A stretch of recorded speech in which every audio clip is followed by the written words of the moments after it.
Hello. Let me move you over. Wow, that's so high. Let me adjust this. So, hello. I wanted to hop on. I feel like I say that every time as an intro. I hope you all are well. And I recently wrote about the wound of betrayal and wanted to really come in here and talk a little bit more in depth about it.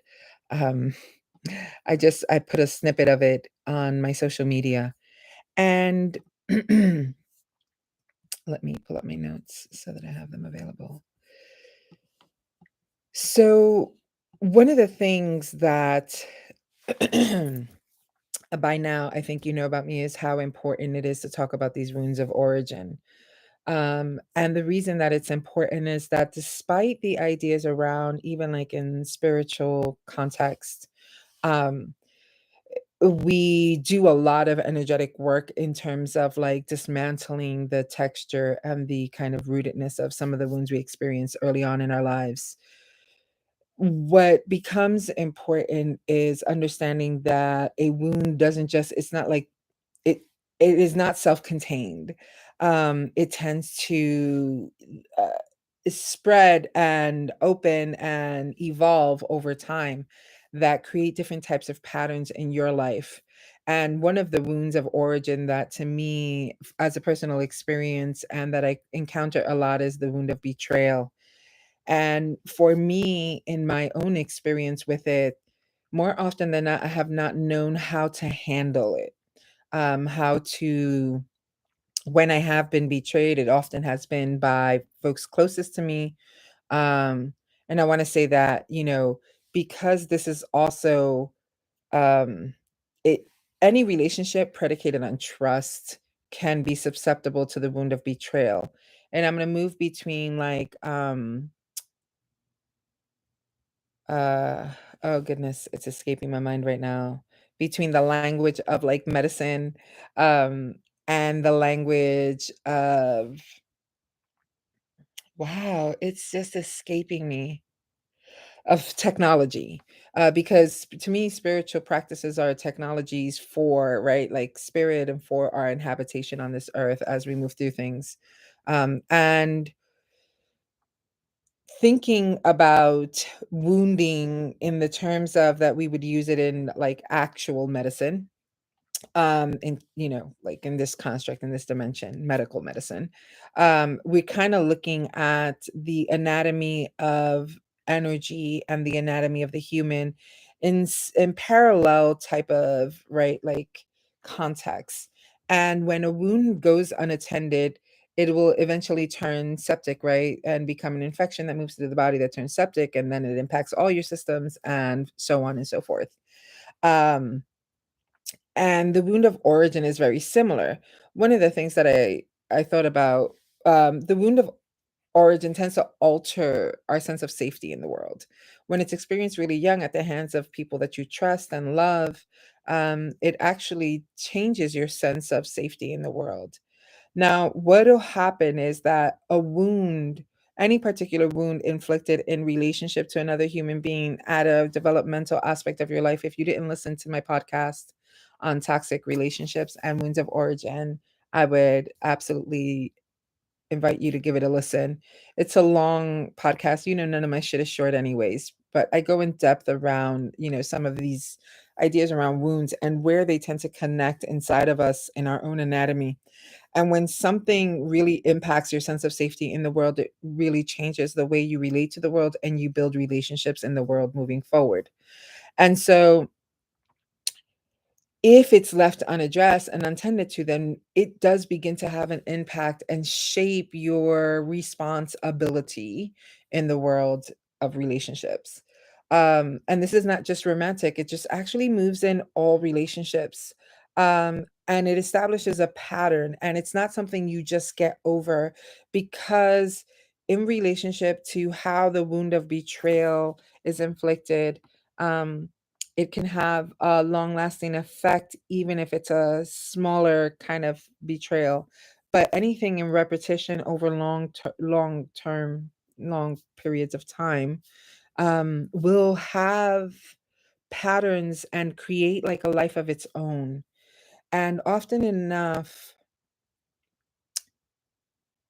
our need to protect ourselves from betrayal will start to show up in how we create relationships. And I think that what tends to happen, at least in my observation, is that when we have wounds of this type of severity that are impacting our sense of safety in the world, we will play out those scripts until we get corrective measure um, around it. And I said this before because I think that I'm looking at my notes, because I think that what happens is that the wound of betrayal really comes at a kind of like at a crossroad with the wound of abandonment and the wound of rejection. And so if you've had a lot of the experiences around being abandoned or being rejected in your childhood, then when the wound of betrayal is introduced, the word betrayal, I was looking up its etymology and I love it, and it's what you'll see in the post as the title, right? Means to be handed over. And I love this as a descriptor for the wound of betrayal, because that's exactly how it feels. It feels like you trusted someone with yourself or your life or your expression, your love, and that person just handed it over to something else or someone else. And when you have those particular patterns, we actually don't think much more deeply about it other than I've been betrayed, right? If we even understand that that's what happened. But betrayal tends to make the building of solid, authentic, secure, I use that word loosely, secure relationships really difficult because they're so deeply embedded in our lived experience. And so, one of the things that I wanted to offer up is that there are two ways that I see um, the byproduct of the wound of betrayal happening. And the two ways is that I either see a person usually will either internalize it and like take it in. So that happened because I did something wrong, or I just noticed something, but I'm going to keep it to myself because I don't think the relationship can handle me confronting the betrayal. Um, Also, that because it ties into worthiness and it ties into value in those ways, like how you see yourself, then you don't think you have the right to expect and or demand more in your relationships. So you will internalize it. You'll take the blow. It's like taking one for the team type of thing. The other response that I've noticed in patterns and with folks is that they'll decide that they will never allow themselves to have that experience again. And so they armor up in a way that is much more controlled, because what they'll do is they'll never allow another person to get so close enough um as to offer up, right, an offering of yourself to that person. When you do that with abandon, right, like that thing that you surrender your love and you give your love to this person, love does equal the risk of vulnerability and the risk of also being hurt again. And so most people try to keep a really tight lid on that because they've betrayed so much. They've been betrayed so much that they have it as an expectation and figure that the answer to the question of how don't I get hurt again is going to be having a very controlled type of relationship and not really letting anyone in to see them in their fullness because they're afraid of being handed over to someone else, or that being weaponized. And so, one of the things I wanted to offer up is if you've had an experience with the wound of betrayal, I don't think that everybody has. I would never generalize that because I think it's nuanced. Um, and that, for some people, they don't know what it's like to be handed over, to be betrayed. They've had a different experience in their relationships, thankfully, right? We need models of relationships that have not experienced betrayal, nor micro nor macro, right? Um, but being able to know when you have had an experience of betrayal, especially in your fundamental years as a child, is really going to give you a lot of information, and it's going to help you um, begin to address it because unconsciously it'll set patterns. And unconsciously, you'll be kind of activated every time you're in intimate or vulnerable relationships to feel like you are unworthy of trust, right? And that you can't trust, but there's something that you have done that you don't deserve it because you've had these experiences.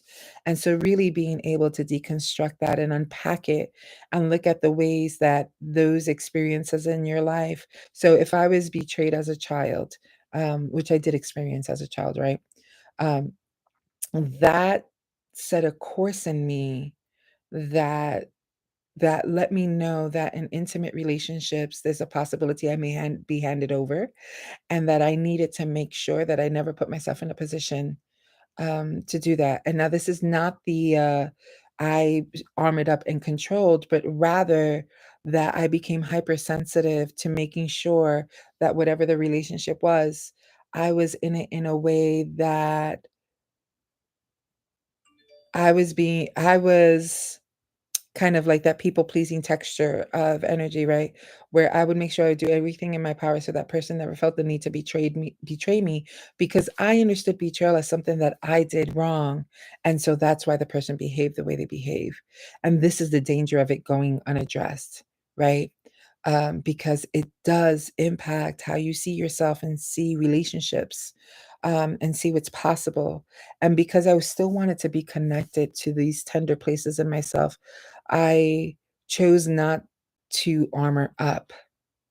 And what happened in that also is that I had no boundaries, and or boundaries tend to offer us protection inside and out, so that those stories didn't reoccur, because what they would be is patterns where, and this happens in the same way that I said toxic relationships, where we're like, how do we wind up in them?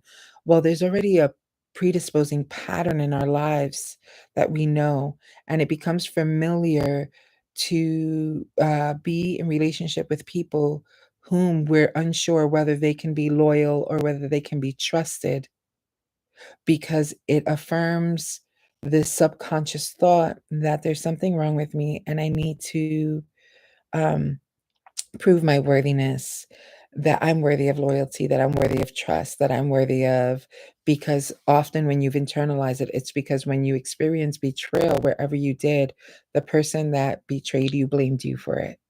And so again, these are all messages. But here's the important piece, because there is a way that these things become part of your subconscious. And this is why I'm so adamant about practice, like long term, over this idea that you're going to be healed as a finality. It is a practice, that a verb, an action that is constantly in presence, because of how many things dwell in the subconscious, and in our psyches, in a way that we don't quickly have access to it unless we're put in a direct container where the thing is manifesting, if that makes sense, right? Like, you don't know that you're still attached to a belief or attached to a behavior and a pattern if it is not activated. And so you have to be patient with yourself, because the wound of origin that you received wherever you first received it is not going to look the same. It evolves as you get older and develop relationships. So what it looked like when you first experience it, or how you first experience it, it's not going to look the same as you get older. So you can't um I love being proactive. I'm always trying to get ahead of shit. That's all I think about. I was like, I want to get ahead of shit. I want to get ahead of shit, right? Um, and what I've learned is that as much as I want to get ahead of things and understand them and have tools to be in response and not reaction to them, I still cannot control that there are things that are dormant in my subconscious and in my psyche that only an event or an experience will bring to the forefront, to my conscious forefront, right? Like frontal lobe type of things, cognitive, where you're actually, you can think about it. If you can't think about it, your executive function as well, right? You can't think about it, then you actually don't have access to it in that way. So for example, I was earlier talking to my son, and we were talking about something. I was talking about regulation and dysregulation. And what I was saying was that, for example, at this moment in time, I have a family member who's ill. And it is that family member has played a significant role in my life. And I'm going down the path of losing another family member. And that is going to dysregulate me. And anything happening in the field of that experience, I just need to be as much as possible, right? Not forced, but just watching for the ways in which some of these things around abandonment, rejection, around betrayal, any particular wounds that were significant in my childhood, the way they're going to show up, but differently. The way I may be triggered in something, but it looks different. And so as much as I want to anticipate supporting my regulation and supporting myself through this process, I also have to keep in my awareness the fact that some new things may show up, and they're not new like just happened, but that I've been holding that in my subconscious for so long and or like suppressing it, that now that things are a bit dysregulated and I'm having experience, it's going to come forward, right? And it's going to show itself. And so the objective actually is not for me to like proactively try to fix it or address it, but to be able to be in response to the triggered reaction that this life event is bringing up. And that it may be, I may go down the line and I may do some work around this particular wounding. And this wounding cannot be, I'm going to use the term healed, cannot be, medicine cannot be brought to it alone. So this is not like you just do it alone by yourself. And this is often, I think, a missed piece of the healing journey where we often are talking about addressing ourselves, loving ourselves, and healing ourselves. But that process and that practice also needs support because you're not going to be able, you live in your lived experience. And so it's harder to see when you've been in it so long, it's like second nature to you. So having support around this is really important, which is one of the repair process part of the repair process of this journey. And so again, this idea of trying to be as emotionally intelligent as possible and proactive is not necessarily the entire objective. It's also to be responsive, and that you're going to have to wait, that I'm going to have to wait so that when things do come up, I'm able to, one, give myself the moment to feel the experience, as painful as that is, but also to understand what are the ways that this is attached to my being and to the way of operating. What ways are these patterns showing up? And sometimes it takes time for me to realize or to realize that this pattern is rooted in betrayal, or the pattern is rooted in abandonment. The pattern is rooted in experiences that had an enormous impact. So, again, taking the time to understand that this relationship to our healing, to our mending and repair happens both having proactive type of thinking, but also responsive thinking.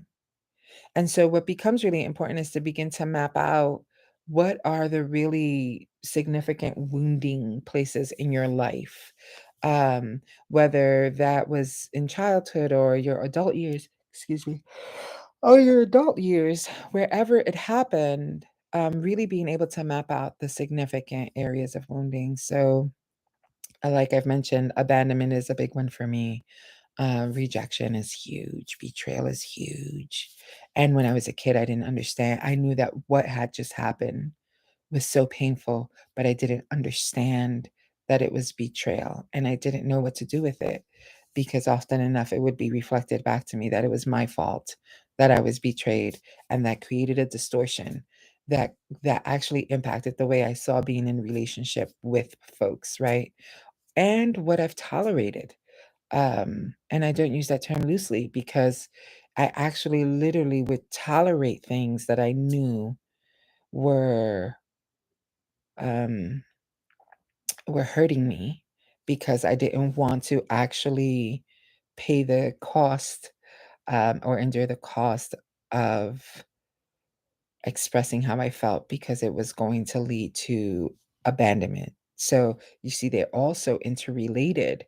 And when we're doing this piece around really understanding why our present lived experience as adults, if you're in that particular stage of life, as adults, why we're continuing to live in that experience with other people or with partners and et cetera, friends.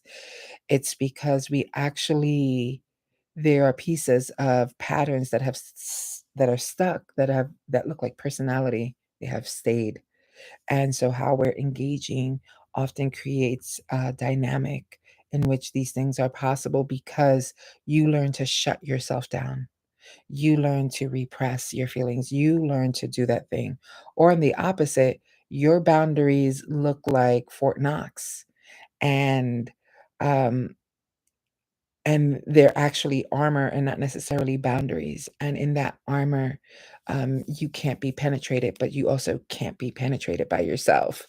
And so, as funny as it sounds to say that like that, what that's really about is that you don't even have access to how you're feeling because you try to alchemize emotion to the place of the I don't give a fuck, right? So that you don't ever have to have the same experience again. So many things land on this idea that we're like, well, I don't want to have that same experience. So what do I need to do? The shortcut is to armor up and like be the person who makes it so difficult for somebody else to get close. Um, or the opposite of that is that you're again, you internalize it, and so you're like it's like a field day. You're open and don't ever communicate places where something may feel like you've been betrayed, or you don't evaluate what is trust in the relationships you're building. And so betrayal is so devastating at any stage of life in any particular context. Um, to be handed over to, whatever the threat is terrifying as hell. And being able to, we may not, we may not be able to undo the past and the impact of it, but we absolutely can. Um, Look to our lived experience in our context now and do repair work that is supportive. So, here are a couple of things that help with the repair work of the wound of betrayal. If you are able to hold the person accountable that inflicted the wound, and with clarity co-create a process of mending, this would be powerful. um, because what tends to happen is if you're still living in the old dynamic, you don't ever speak up and hold a person accountable for their actions. If you can do that, that's wonderful. What happens if you can't? If the person is unwilling, or you know that in going to address the person is not at a place where they're receptive, then your attempt for accountability will be futile, and you'll just get stuck in a mess of he said, she said, they said, all of that nonsense that is actually not beneficial, because you will you will get stuck in the person wanting to avoid the accountability. They're still in their own game and in their own head about it. So when that happens, it's best not to try to hold a person accountable who has not demonstrated that they're willing to be accountable for their actions. If the person's unwilling, then you need support to engage this wound. You can't for some reason, I think, like, bareback it, where folks are trying to they imagine the healing process as being, like, on a horse, riding on a beach with no saddle type of thing. That is not how you address wounds of origin. It's actually dangerous. Um because here's the piece that we keep on missing. So we're doing all this self-healing and self-love work, but it is human connection that actually it was a human and the connection with a human that created the wound. So you need a human that is in their agency and their sovereignty and has compassion to model and support you in healing this particular and witnessing this wound and its impact. Um they offer the idea of witnessing, of noticing the ways in which you may need to verbalize and you may need to talk about it. You may also need somebody to be able to reflect back to you that it's okay to be angry. It's okay to like that was fucked up, right? Like those like emotional responses that you may not have been able to fully embody. And to me, in many ways, the primary person in that support system needs to be a therapist. And the reason why, a good one, and I'm not talking about just anybody, I mean a one that you vibe with, that you feel excuse me, that has tools and resources to support you in this, because that's your primary place, right? Where there's another human being witnessing you and listening to you, and you're able to do some of that repair work with someone who's in a place of, um, a regulated place, a place of being able to model what I'm going to use the word correct response or correct repair work would be. And then they can be a stand-in as well. So, for example, they can make believe that they're the person that caused the harm, and you can speak to them in that way, right? Like kind of using that body double thing. Let me adjust myself. um, and the power of this also is that you also can learn how to develop trust again. And trust is something that we don't talk enough about what it requires to develop trust. And maybe that's something that I want to talk about next. Because even for me, those things are still challenging, right? I've come from so much heartbreak and heartache, and it's been challenging to develop trust in um, safe and reciprocal ways. The next thing that I wanna offer up in this, again, these are only, a therapist and trusted people with that you can talk and process things with.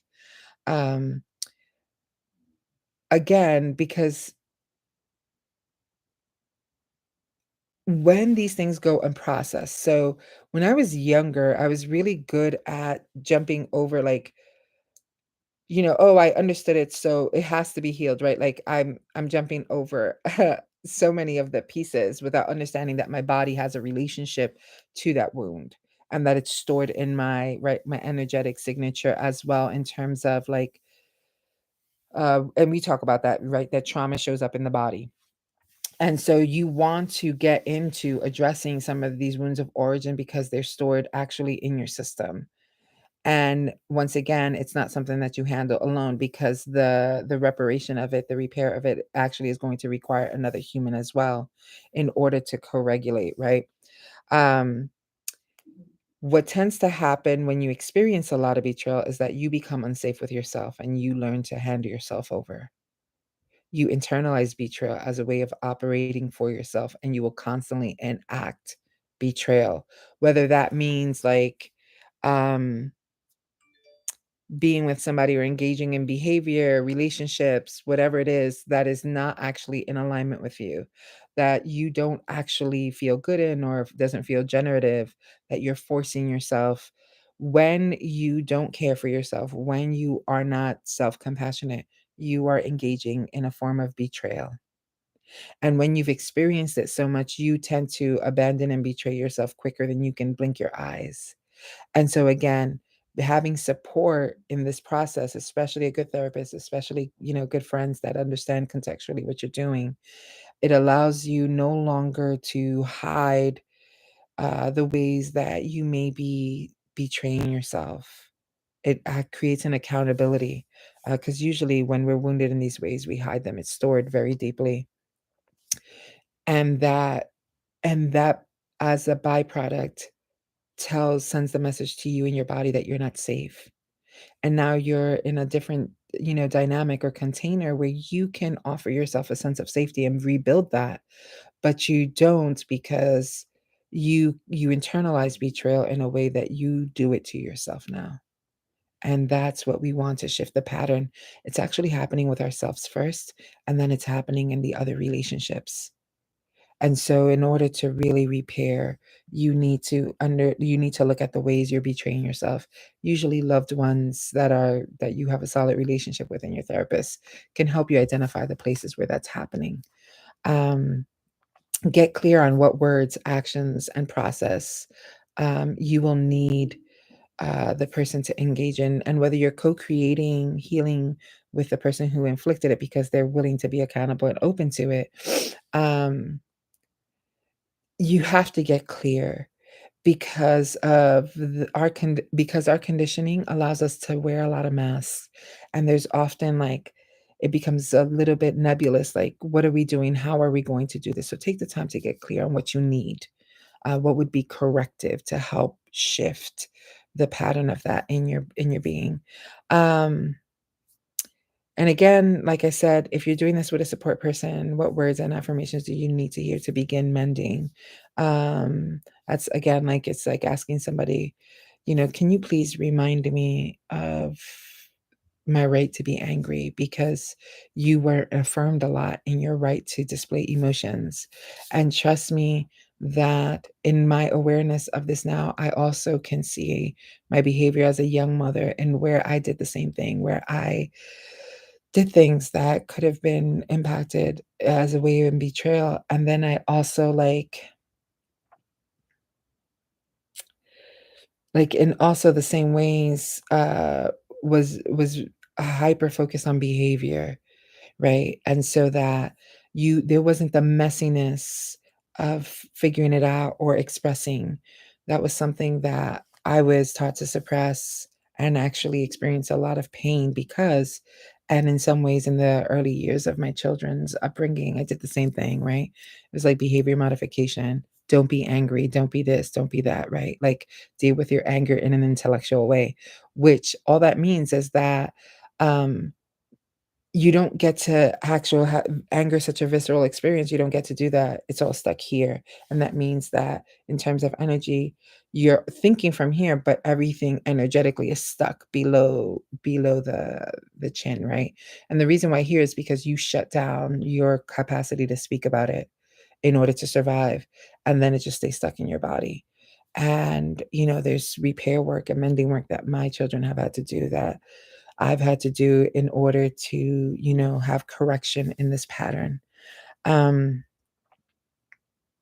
and sometimes because you're not allowed to express emotion as a child, if this narrative fits you, then you have to learn through someone else doing it and mimic that to understand the connection of the emotion that what you've been feeling is actually anger because you weren't allowed to express it. And so what I love about this is that I have a friend who, when I talk about something, everything in their face is speaking, everything in their body language is speaking, and it helps me, like, as I'm regulating, it helps me to understand, wait a minute, right? I have the right to be angry about this. Something just happened because their response allows me to reflect because so much has been normalized in order to survive. So much has been okayed in order for me to survive. So it's really helpful to have that.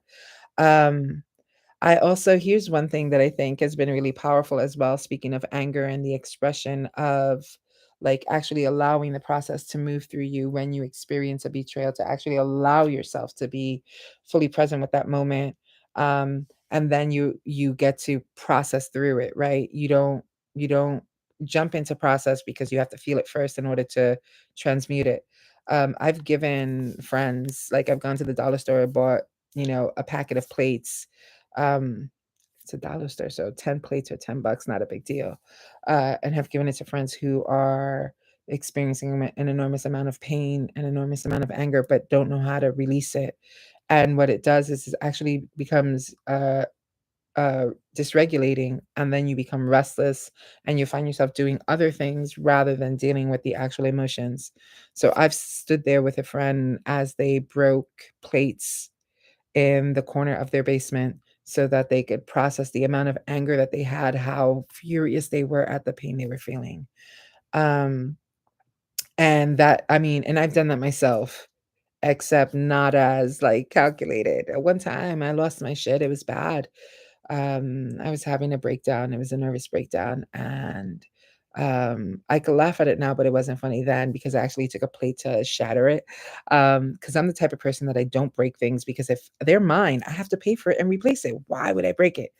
But again, this idea of regulating emotion and knowing how to feel full range of emotions has always been difficult for me because I've had to suppress them to survive. So I tend to move to like thought, right? Like thought, intellect, and how I'm going to approach something, but I don't get to feel it. And that's cost me in my body. And so in my trying to break a plate, it actually like bounced off the edge of the thing. I took another plate, tried to shatter it, bounced off the edge of the thing, and I couldn't believe that this was happening. I'm trying to, like, express rage, and I couldn't even break a plate. It was funny and not funny. Eventually, that particular night, I did wind up shattering a bunch of plates, and duly so, and I'm glad that I did because I was in a lot of pain and didn't have a way to express it. But this is one of those things you do with gargles, wow. Goggles, you do it, safely, with protection. You don't throw it at anybody. You throw it at a corner where you know you can clean it up later. You're not gonna have to worry about glass shattering all over the place at a safe distance.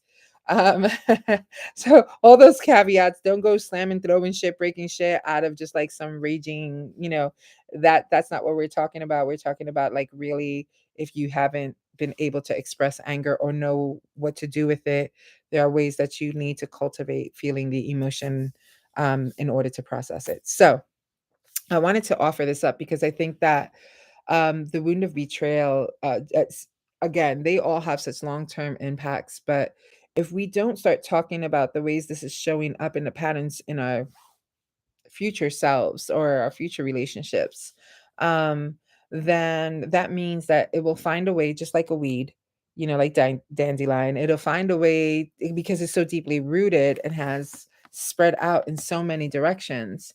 It'll find a way to express itself that may not be for your, deepest well being. And it will not, it takes up space, it takes up energetic space, and also limits your possibilities for ever experiencing something different because you're stuck in a pattern that you haven't taken the time to evaluate and get to the root of. So, I hope that has been helpful. Um, and I wish for you compassion, gentleness, and courage to face these pieces that are extremely painful and that we are healing from. Um, and that's an active process. But if you have any questions, please feel free to drop them below in the comment box. Um, yeah, yeah. So thank you so much, and I will talk to you soon again. Shalom. I hope you are well, and we'll talk